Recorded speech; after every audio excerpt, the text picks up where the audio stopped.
16 жасқа толған балаларға арналған.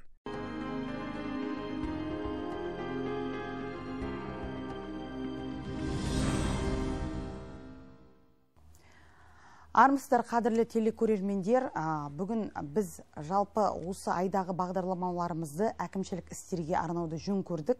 Өткен бағдарламада біз жалпы әкімшілік рәсім туралы әңгіме өрбіткенбіз. Әкімшілік рәсім деген не? Жалпы жергілікті атқарушы органдардың, мемлекеттік органдардың шығарған шешімдерін қалай даулауға алады. Ал бүгін біз әкімшілік істердің қаралу ерекшеліктеріне тоқталғымыз келіп отыр. Студия қонақтарымен таныстыруға рұқсат етіңіздер. Маңғыстау облысының мамандандырылған ауданаралық әкімшілік сотының судьясы Мұқашев Мұхит Қамзаұлы, қош келдіңіз.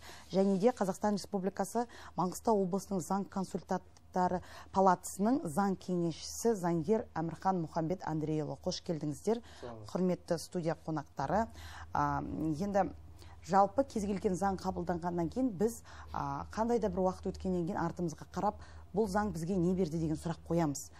Және соттар ашылған кезде ол соттардың қаншалықты уақыт жұмыс жасағаннан кейін бұл соттардың тиімділігі, тиімсіздігі туралы да саралап бақылаймыз.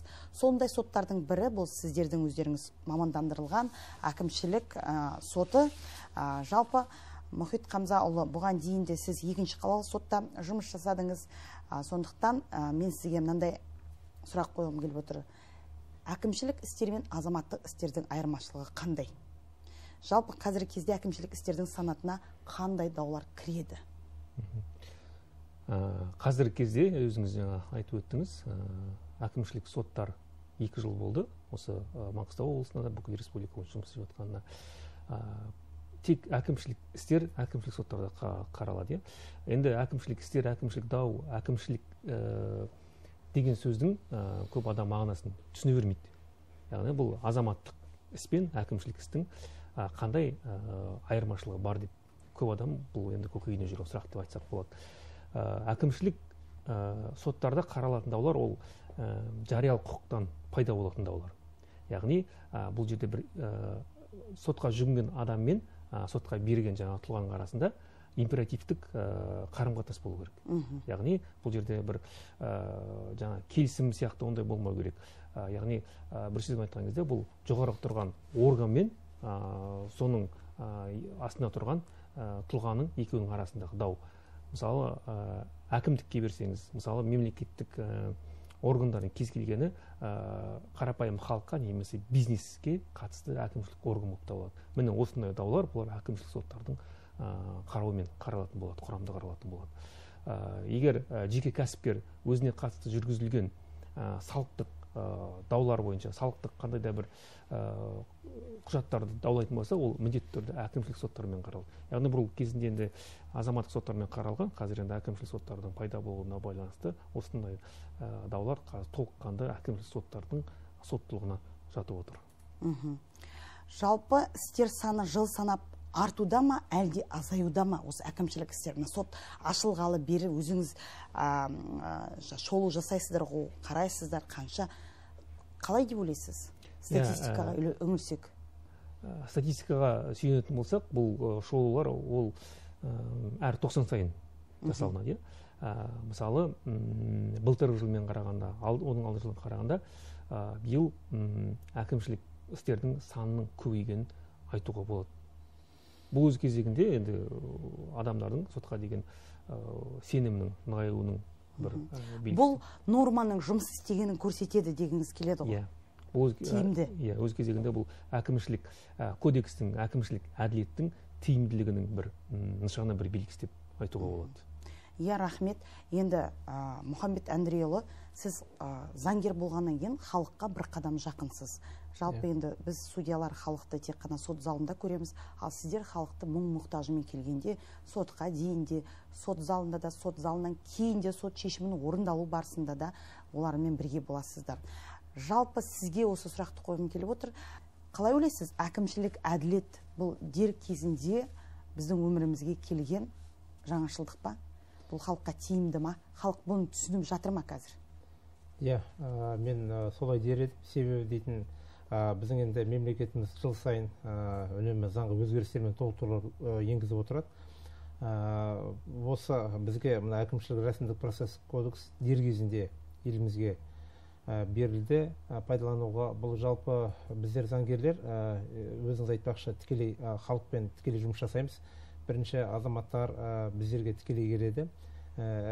Соған байланысты біздер жаңағы күнделікті осы өздерімізге халықтар келгеннен кейін үнемі байланыста болғаннан кейін біз осы мәселенің қажеттілігін көрдік. Жалпы негізінде бұл кодекс туралы айтатын болсақ, негізінде 29 маусым 2020 жылы қабылданды ғой. Тек қана заң күшіне 1 жылдан кейін енді. Біздер, яғни мына заң қауымдастығы осы 1 жылдың ішінде бұл кодексті зерттедік. Біздерде өздеріміздің жаңа палатамыз бар. Палатамызда бірнеше рет осы турасында тақырыптар өтті, талқыланды.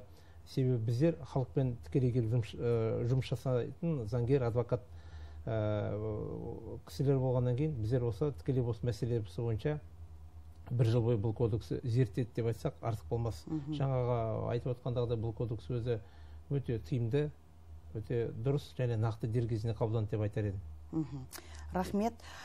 Енді Мұхит Хамзаұлы, сізге мынандай сұрақ. Жалпы сотқа түскен талап қоюлардың қанағаттандырылу дәрежесі қандай? Пайыздық және де бітімгершілікке келген осы даулар бойынша көрсеткіш қандай сіздің соттың? Жалпы қанағаттандыру жағынан біздікі айтып өтейін, мысалы республика бойынша қазір таңда осы 3 айдыкі 1-90 2023-тің республика бойынша бұл 65% құраған екен. Ал біздің Маңғыстау облысы бойынша бұл көрсеткіш 70%-ға жетіп отыр. Яғни республикадан да кішкене жоғары деп айтса болады. Сонымен қатар енді бітімгершілік бойынша айтып өттіңіз ғой. Бұл осы кодекстің жаңағы азаматтық процесс кодекс пен әкімшілік процесс кодекстің айырмашылығының бірі бұл медиация дауды бітіммен шешу кезіндегі мемлекеттік органның құқық беруі. Яғни бұрынғы кодекс бойынша онда мемлекеттік органда медиация басқа да бітімгершілік келуге ешқандай құқығы болған емес еді. Оған тыйым салынса деп айтуға болады. Ал қазіргі кезде бұл керісінше оны бұл кодекс рұқсат береді және құптайды деп айтсақ болады. Қазіргі кезде бірнеше осы 1-90-ның өзінде 42 іс бекен 45-ге дейін осы бітімгершілікпен аяқталған. Яғни тараптар өзара келісімге келді, бітімгершілігі сотпен бекітілді, бітімгершіліктердегі талаптардың барлығы толыққанды орындалды. Яғни бітімгершіліктер орындалды деп айтуға болады. Енді бұл жаңағы талаптың қанағаттандырылуы бұл халықтың құқықтық сауаттылығының артқанын да көрсетеді. Солай ғой? Иә. Себебі негізді дұрыс талап қоя білу, ол да бір құқықтық сауаттылықты қажет етеді. Жалпы өзіңіз іс қараған кезде, талап қоюлар түскен кезде Мұхамбет Андрейұлы сияқты заңгерлер көп бола ма, қатыса ма, немесе азаматтар, заңды тұлғалар өздерінің құқықтарын қорғай ма? Жалпы бақылап көрдіңіз ба? Мысалы, сотқа жүгінетіндер бұлар кімдер? Сотқа жүгінетін бұл ең бірінші қарапайым халық, екіншісі бұлар бизнес өкілдері. Яғни жеке кәсіпкерлер, жаңағы жауапкершілікті серіктестіктер, акционерлік қоғамдар. Акционерлік қоғамдар жаңағы заңды тұлғалардың өздерінің заңгерлері болады көбіне. 100% деп айтсақ болады. Бұл жерде олар басқа адвокаттарға, жеке заңгерлерге жүгінбейді. Өздерінің заңгерлері арқылы жүгінеді. Ал қарапайым халық кей кездері өздері жүгінеді, бірақ көбіне бұлар заңгерлер арқылы жүгінетін кездерде көп болады. Жалпы бұл неге сұрап жатырмын? Жалпы азаматтық процестік кодексте өзіңіз білесіз, азаматтық талап қою, жаза салып берет, баш салығын төлейді. Ал сіздерде енді талап қоюдың оның өзінің процестік кодексте көзделген түрі бар ғой? Мысалы, міндеттеу, белгілі бір әрекет жасауға, акт шығаруға міндеттеу, тыйым салу, даулау. Сондай халық соны біліп өзі қоя алып жүрма деген сұрақ қой менікі. Дұрыс айтасыз. Халық көбіне бұны біле бермейді. Тіпті мен айтар едім, заңгерлердің өзі де толыққанды біле бермейді оны. Яғни ол талап қойған кезде тек жазып береді, әртүрлі қылып, мысалы, түсініксіз деп жазған кездерде болады. Ал дегенмен әрі қарай ол соттың өзінің міндеті, сот әрі қарай оны жаңа адамға көмектесіп, талапты өзгертіп, мәнін өзгертіп, мәтінін өзгертіп, қайтадан толыққанды соны жаздыртады. Бұл да сол әкімшілік рәсімдік процестік кодекстің ерекшелігінің бірі ғой. Бір ерекшелігі, бір жаңашылдығы деп айтуға болады. Судья талап қоюды түзетіп көмектесе алады. Сонымен қатар тағы бір ерекшелік осы жерде айтып кеткім келетін, бұл судьяның іс жүргізіп отқан өзінің пікірін білдіру. Сол туралы айтып өтсеңіз. Бұл өзінің пікірін, бұл қағидаттардың бірі, осы әкімшілік рәсімдік, бұл судьяның белсенді рөлі деген жаңашылдық енгізілген болатын. Яғни бұл судья өзінің келіп түскен әкімшілік іс бойынша өзінің алдын ала пікірін, құқықтық пікірін айта алады. Мысалы, судья енді түскен іс бойынша оқып, зерттеп, ол бойынша өзінің алдын ала пікірі, ол енді 100% солай бұл деген сөз емес, енді дей тұрғанмен, бірақ ол өзінің жаңағы талаптың дұрыс болса, жаңа мемлекеттік органға, әкімшілік органға сіздің қойып отырған талабы дұрыс, сол себептен сіздің қабылдаған әкімшілік актіңіз дұрыс емес деп айтуға толықтай құқығы бар. Және бұл өз кезегінде жаңағы істің әрі қарай созбалаңға түспеуіне, уақытылы бітіріп, бітімгершілікке келуіне өзінің септігін тигізетіні ол анық. Ал судья өзінің пікірін білдірмеуге де құқылы ғой. Міндетті емес қой да, білдіру? Или міндетті ма? Білдіру керек. Керек. Процестің барысында білдіру міндеті. Себебі оған ол белсенді рөл деген әкімшілік кодекстің ажырамас қағидат. 16-шы бабында көрсетілген қағидат. Принципінің бірі. Ол принципті судья болғаннан кейін ол принциптің бәрін бұлжытпай орындауға тиіспіз ғой. Себебі бізде азаматтық іс қарау барысында біз қандай да бір пікірімізді білдірсек, ол судья алдын ала пікірін білдірді деп, ол біздер үшін сын болар еді. Бұл енді бұл ерекшелігі, бұл өз кезегінде мен ойлаймын. Қазір осындай уақытқа ешкім судья өзінің алдына пікірін білдірді, сондықтан ол қандай да бір соған несі бар деп ешқандай арыз, ешқандай шағым түскен емес. Керісінше істер дер кезінде аяқталып, керісінше бітімгершілікке келіп, дұрыс шешілуіне себеп болуда. Енді Мұхамбет Андрейұлы, сізге мынандай сұрақ, жалпы әкімшілік сотқа жүгіну үшін сотқа дейін дауды реттеу міндетті ме? Және жүгіну мерзімдері қандай? Және бір үшінші сұрақ қойғым келіп отыр, өзіңіздің осы жұмыс өтіліңізде әкімшілік соттың есігін қағып көрдіңіз ба? Әрине, енді осы заң саласында қызмет етіп, жеке қызметімді көрсетіп жүргеннен кейін әрине әртүрлі істер болады. Тәжірибемізде болды, бірнеше рет болды. Енді осы әкімшілік соттың енді бір-екі айдан кейін 2 жыл болады. 2 жылдың ішінде әрине бір 20 шақты істің шамасында қатысып көрдік. Іс тәжірибеміз бар, әртүрлі сатыда шешілді. Енді жаңағы сіз айтпақшы сұрағыңызға жауап, бірінші сатыдағы сот шешіміне алғаннан кейін 2 ай ішінде заң күшіне енеді. Егер де ол бірінші сатыдағы сот шешіміне шағым берілетін болса, апелляциялық, онда апелляциялық 1 ай ішінде апелляциялық қаулы заң күшіне енеді. Егер де ол ары қарай кассациялық шағым берілетін болса, онда кассациялық шағым қаралып болған күннен бастап заң күшіне енеді. Жоқ, жалпы мен айтайын дегенім, сот шешімдерінің заңды күшіне енуі бойынша халықтың арасында екі түрлі пікір жүр ғой. Кейбір адамдар, енді біз естіп жүр, көбі бір қандай да бір амал тауып талап қоюды азаматтық сотқа бергісі келеді. Себебі олардың уәждері әкімшілік сотта қаралған істердің заңды күшіне еніп болмайды, көп күту керек дейді. Созбалаңдылыққа салынады дейді. Біз өзіміздің тиісті құқығымызды қорғай алмаймыз. Сондықтан олар бірнеше қандай да басқа талаптың қою түрлерін ойлап тауып, азаматтық сотқа талап беруге тырысады.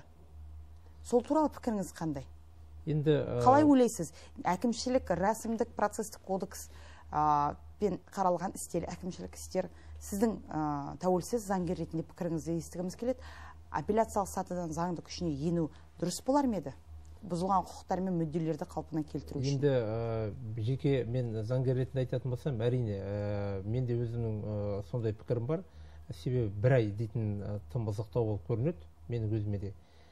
Бәлкім 10 күн дейтін болса болар ма деп ойлаймын. Себебі егер апелляциялық қаулыға наразы тарап 10 күннің ішінде, мысалы 10 жұмыс күн деуге болады. 10 жұмыс күннің ішінде дейтін ол ортасында 1-2 демалыс күндер саналмай қалады. Тек қана жұмыс күндер болғаннан кейін 10 жұмыс күннің ішінде бәлкім ол мүмкін ол тіпті апелляциядан заңды күшіне ену керек шығар, азаматтық істер сияқты. Олай ойламайсыз ба пікіріңіз? Енді ондайда жаңа айтқандай әділдік принципін ұстанатын болсақ, ол да бір жағынан дұрыс. Себебі апелляциялық сатыда азаматтық істер бойынша бірден заң күшіне енеді ғой. Дәл солай болса да құба-құп болар еді негізінде. Иә, рахмет. Енді Мұхит Хамзаұлы, сізге жалпы сот шешімдерінің орындалуы барысы заңды күшіне ену деген мәселені қозғап жатыр қой. Сот шешімдерінің орындалу өзгешелігін айтып өтсеңіз әкімшілік істер бойынша. Әкімшілік істер бойынша, мысалы, азаматтық істер бойынша сот шешімі күшіне енгеннен кейін ол бойынша атқару парағы жазылып, сот орындаушыға жолданады. Емесі, жаңағы өндіріп алушы өз аманатын тапсырады.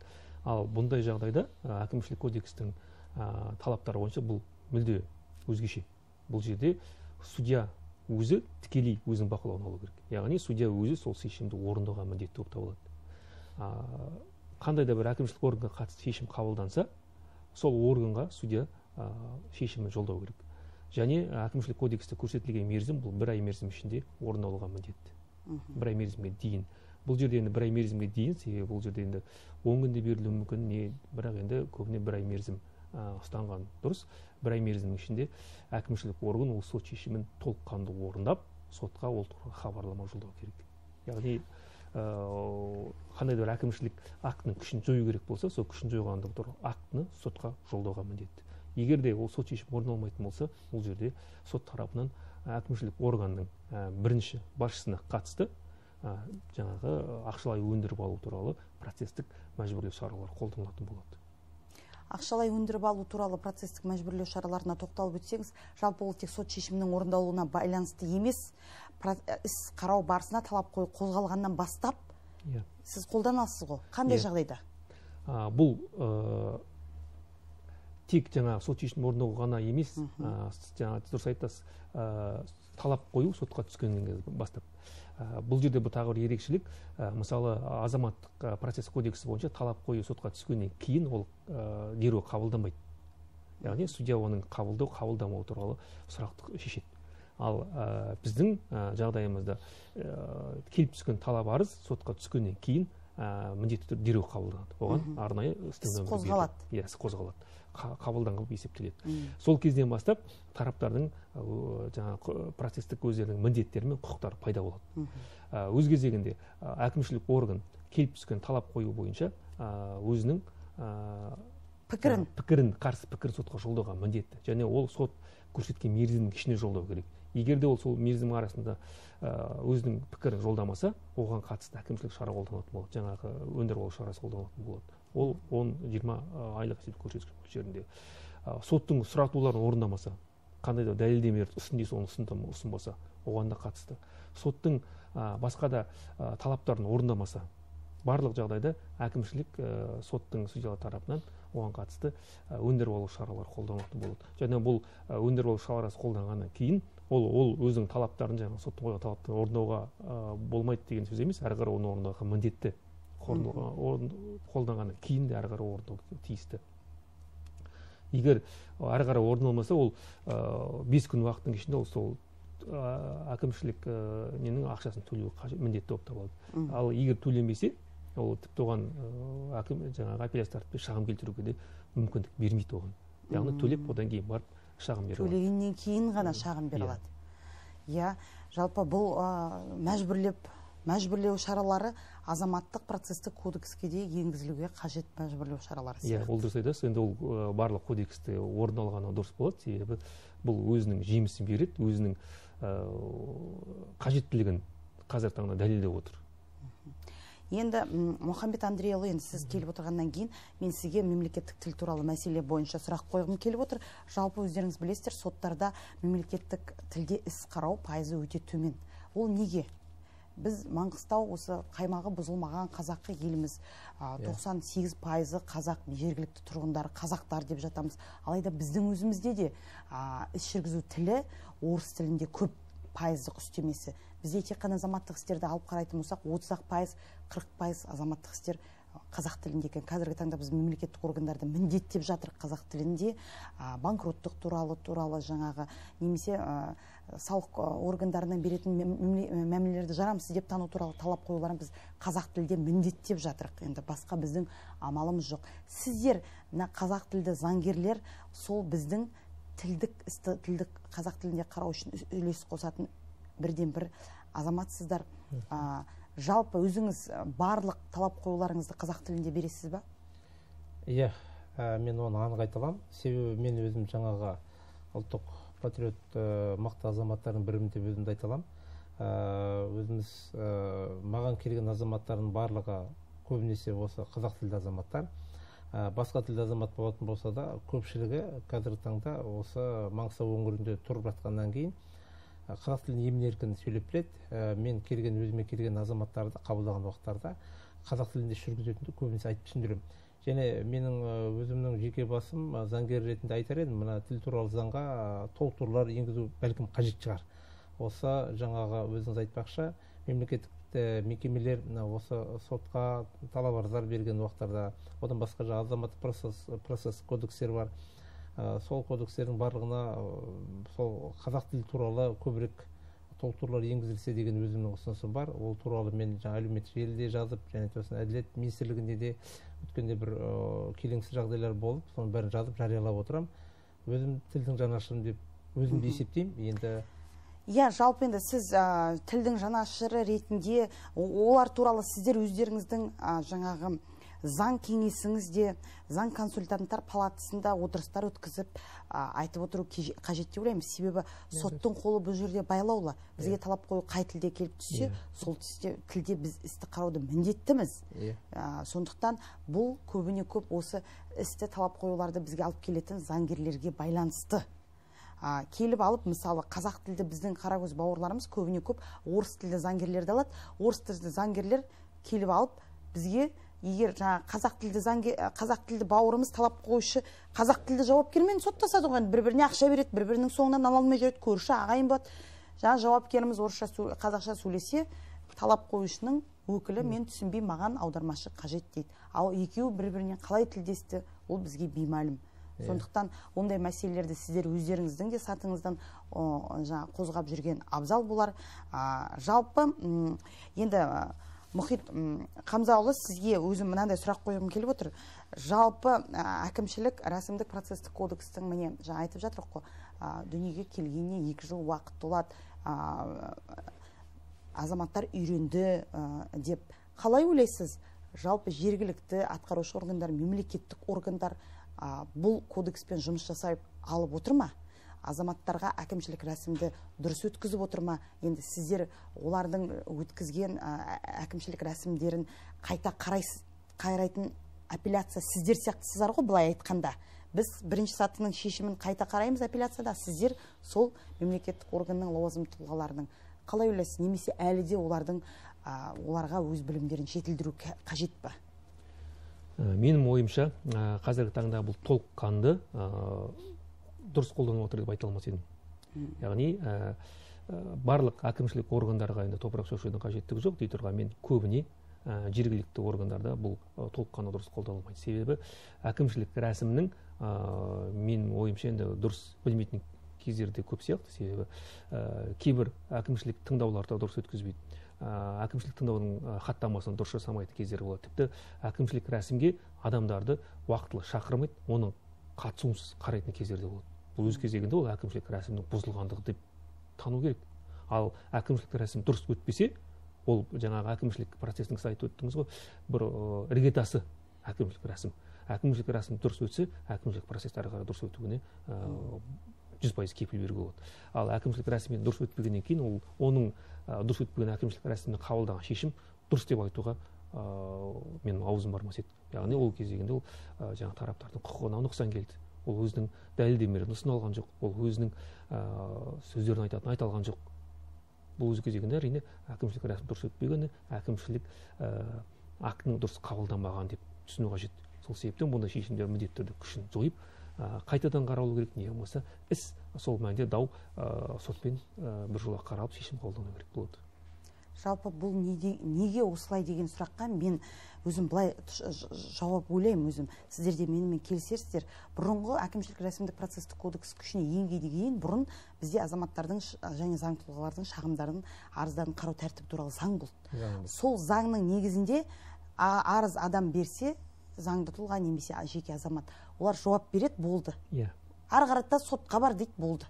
Ол адамды көрмейді де, тыңдамайды да. Ал қазіргі келген жаңашылдық оларды тыңдауды міндеттейді. Бұлар әлі сол заңның аясында мемлекеттік органдар мен лауазымды тұлғалар, жергілікті атқарушы органдар әлі сол заңның аясында өмір сүріп жүрген сияқты. Сіздерге солай сияқты емес па? Бұл жерде әкімшілік рәсім, бұл әкімшілік процестің бір түрі. Дұрыс Яғни айтып отырсыз. тараптар шақырып, олардың сөйлесіп, олардың дәлелдемелерін алып, оған баға беріп, оған шешім қабылдайды. Дұрыс. Ал сот бұл апелляциялық сот алқасы сияқты ғой қазіргі таңдағы. Солардың қабылдаған шешіміне баға береді. Вот міне әкімшілік рәсім солай түсіну керек. Сіз жаңа дұрыс айтасыз. Келген талап қою бойынша, жаңа келген арыз бойынша, шағым арыз бойынша әкімшілік органдар оған тек жауап берумен шектеліп соған үйреніп қалған. Яғни ол бойынша толыққанды рәсімін жүргізуге олар әлі күнге дейін төселген жоқ, әлі күнге үйренген жоқ. Дұрыс айтасыз. Біз әкімшілік рәсімдік процестік кодексті насихаттау барысында жүргізілген барлық отырыстарымызда, семинар сабақтарымызда жергілікті органдарға, лауазымды тұлғаларға, мемлекеттік органдарға айтқанбыз. Сіздер де сот органдары сияқты тараптарды тыңдайтын құқығыңыз пайда болады. Тараптар сізге процеске келгенде келеді, соны біліңіздер деп. Міне, әлі күнге дейін 2 жыл өтсе де, әрине 2 жыл міне уақыт таяп қалды. Әлі бұл азаматтарды тыңдар, құлақтар аз, бірақ біз әрине үміттіміз. Бұл орындар, олқылықтар орын алады. Әкімшілік рәсімдік процестік кодекс өзінің негізгі қағидаттарымен жұмыс жасап, азаматтар мен заңды тұлғалардың құқықтары барынша мейлінше қорғалады, заңды мүдделері бұзылмайды деген үміттеміз. Құқықты сауатты болайық, келесі кездескенше күн жақсы болғай.